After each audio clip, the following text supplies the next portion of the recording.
Hello दोस्तों, आप सभी का हमारे यूट्यूब चैनल डीके पाठशाला में स्वागत है। तो दोस्तों, जैसा कि आपने थंबनेल देख लिया होगा, दोस्तों आज हम बात करने वाले हैं जो आपकी लेखपाल की परीक्षा होने वाली है, उसके लिए हम ग्रामीण समाज एवं विकास की तैयारी कैसे करें। ग्राम समाज एवं विकास की, क्योंकि दोस्तों बहुत सारे बच्चों को सवाल आते हैं सर ग्राम समाज एवं विकास की तैयारी हम कैसे करें, कौन सी बुक पढ़ें। अब देखिए दोस्तों, बच्चे यहाँ में गलती क्या कर बैठते हैं। जैसे कि दोस्तों पता होगा आपको, ग्राम समाज विकास से आपके 25 क्वेश्चन पूछे जाएंगे एग्जाम में, 25 मार्क्स के। अगर दोस्तों यहाँ पर 25 में से अगर आपने 20 क्वेश्चन सही कर दिए तो समझ लो बहुत अच्छा अटेम्प्ट है आपका।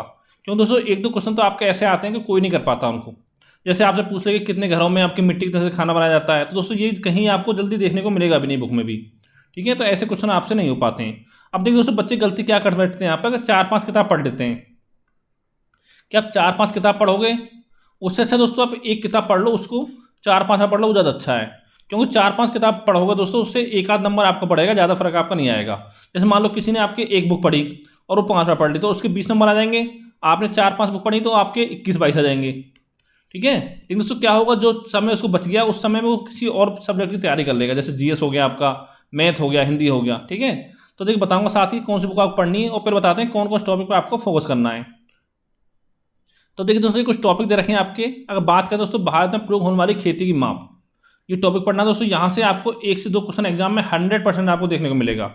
ठीक है, जैसे कि आपके 1 बीघे में कितना गट्ठा होता है आपका, 1 एकड़ में कितना बीघा होता है, ये सब चीज़ें आपकी पूछी जाती हैं, और खास करके यूपी के संदर्भ में।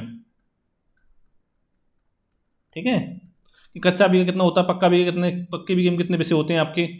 अगला टॉपिक दोस्तों, ग्रामीण क्षेत्रों से संबंधित महत्व विभाग, यानी जितने भी विभाग है, जैसे आपका वीडियो हो गया, बीडीओ हो गया, ठीक है, लेखपाल, राष्ट्र लेखपाल, चकबंदी लेखपाल आपका हो गया, और जैसे वीडियो बताया मैंने ग्राम विकास अधिकारी, ये सब दोस्तों इसमें आपके आ जाएंगे।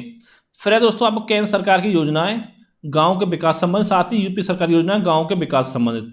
तो दोस्तों यहाँ से 25 में से मांग चलो कम से कम आपको 6-7 क्वेश्चन कम से कम आपको इन दो टॉपिक से देखने को मिल जाएंगे। अब देखिए दोस्तों, यहाँ पे योजना कैसी पढ़नी है आपकी, कि गांव के विकास संबंध, जैसे कि दोस्तों कोई आपकी वृद्ध महिला के लिए योजना है।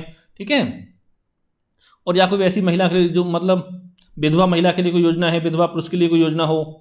ठीक है, इस टाइप की आपकी होगी, बच्चों के लिए, महिलाओं के लिए, और इस टाइप दोस्तों जितनी भी आपकी योजना है मजदूरों के लिए, जो गांव के विकास संबंधी, वो सारी आपको पढ़नी है, दोनों में, केंद्र की भी और साथ में यूपी सरकार की भी। इसमें दोस्तों मेनली देखिए दोस्तों क्या क्या टॉपिक पढ़ना है इसमें आपको, कि एक तो आपकी कुछ योजना ऐसी हैं आपकी ज़्यादा 10-12 हैं, तो उनके सन आपको याद रखना है। जैसे मिड डे मील योजना कब शुरू की गई, मनरेगा कब शुरू की गई, ठीक है, सर्व शिक्षा अभियान योजना ये कब शुरू की गई। तो दोस्तों इनके आपको सन याद रखना है कब शुरू की गई, और साथ ही इसमें केंद्र और राज्य का आपका कितना % आपका हिस्सा है, केंद्र और राज्य सरकार का कितनी आपकी हिस्सेदारी है। और दोस्तों एक क्वेश्चन आपका यहाँ पे और बनता है, जैसे पता होगा जो भी आपका बजट है, अब जो आपका आया 2022-23 का केंद्र सरकार का, इसमें कौन सी योजना के लिए आपका कितना रुपये आपके आवंटित किए गए हैं। एक दोस्तों आपको ये पढ़ना है, साथ ही जब तक आपका एग्जाम होगा तो उस समय तक आपका यूपी सरकार का भी बजट आपका आ जाएगा। तो उसमें जो यूपी सरकार ने जो महत्वपूर्ण योजना है उनके लिए कितने बजट का आपका आवंटन किया है, वो भी आपको याद रखना है, क्योंकि 1 से 2 क्वेश्चन आपको यहाँ से देखने को मिल जाएगा। ठीक है, और मेन दोस्तों चीज़ क्या रखनी है कि जिसकी योजना आपकी किससे संबंधित है, उस पर आपको ज़्यादा डीपली आपको नहीं पढ़ना है। ठीक है, इतना दोस्तों आपको होगा योजनाओं से। आगे बात करते हैं हम कि भूधारण पद्धतियाँ। ठीक है, जो पद्धतियाँ हैं वो आपको याद रखनी है कि किसने शुरू की आपकी, जैसे मालवाड़ी प्रथा हो गई आपकी। ठीक है, इस टाइप से आपको पढ़ना है। फिर दोस्तों पंचायती राज व्यवस्था, ये दोस्तों वेरी इंपॉर्टेंट है, यहाँ से भी आपको 1-2 क्वेश्चन आपको देखने को जरूर मिलेगा। ठीक है, और खास करके यूपी संदर्भ में आपको पढ़ना है। जैसे दोस्तों ये पूछ सकता है कि प्रधानमंत्री चुनाव के लिए कितनी एज होनी चाहिए आपकी, कि वर्ष में कितनी आपकी पंचायती कितनी मीटिंग होती है, महीने में एक होती है कि साल में कितनी होती है, इस टाइप से आपको पढ़ना है। ठीक है, फिर है दोस्तों यूपी में कृषि व्यवस्था, इसमें दोस्तों क्या पढ़ना है आपको, जैसे कि आपका पशुपालन हो गया। ठीक है, और दोस्तों जितनी भी आपकी मत्स्य पालन, दुग्ध उत्पादन, ये सब दोस्तों आपको पढ़ना है कि कितना प्रति व्यक्ति दूध उपलब्धता कितनी है आपकी यूपी में, केंद्र में कितनी है, और दोस्तों भारत में कृषि व्यवस्था, ये दोनों आपको टॉपिक पढ़ने हैं। ठीक है, जैसे यहाँ पर दोस्तों आपका आ जाएगा पशुपालन यूपी के संदर्भ में भी और आपका बाहर के संदर्भ में भी। जैसे पूछ ले कि भेड़ों की संख्या सबसे ज़्यादा किस राज्य में है, भैंसों की संख्या सबसे ज़्यादा किस राज्य में है आपकी। ठीक है, इस टाइप से क्वेश्चन आपको बनेंगे। और कृषि संबंधी अनुसंधान केंद्र, यानी जितने भी आपके अनुसंधान केंद्र कृषि संबंधी, वो सारे आपके पूछे जा सकते हैं। यहाँ पर एक क्वेश्चन दोस्तों यहाँ पे आपका बन सकता है एग्जाम में। अगला आपका कृषि संबंधी क्रांतियाँ, जैसे गोल क्रांति के संबंधित आपकी पीली क्रांति। ठीक है, ये सब आपके पूछे जाएंगे। खेती के प्रकार, जैसे कि आपकी अनुबंध खेती क्या होती है, सहकारी खेती क्या होती है आपकी, झूम खेती क्या होती है, फिर है दोस्तों फसलों के रोग, यानी जो भी आपके मेन में रोग लगते हैं फसलों में, ठीक है, जैसे कि धान का खेरा रोग किसी कमी से होता है, ये पूछ सकता है आपसे। फसलों की किस्में, देखिए दोस्तों ये टॉपिक जो आपको होता है किस्म वाला, ये थोड़ा डिफिकल्ट पड़ जाता है, क्योंकि जो किस्म जो आपके एग्जाम में पूछी जाती है वो दोस्तों पता नहीं कहाँ से पूछी जाती है, वो किसी बुक में जल्दी आपको नहीं मिलती है। तो चाहो दोस्तों इस टॉपिक को आप छोड़ भी सकते हो, ठीक है, यहाँ से एक क्वेश्चन आपको बन सकता है, उससे क्वेश्चन आपका नहीं बनेगा। फिर है दोस्तों फसलों के प्रकार, जैसे रबी की फसल, जायद की फसल, ठीक है, खरीफ की फसल की कौन सी फसल कौन से महीने में बोई जाती है, कौन से महीने में काटी जाती है।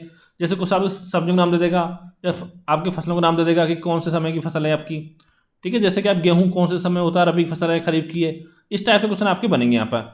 फिर है दोस्तों फसलों के लिए आवश्यक पोषक तत्व, यानी जितने पोषक तत्वों की आवश्यकता होती है, कैल्शियम, पोटेशियम, फॉस्फोरस, ठीक है, इन सब के क्या क्या आपके काम होते हैं वो सब आपको पढ़ना है।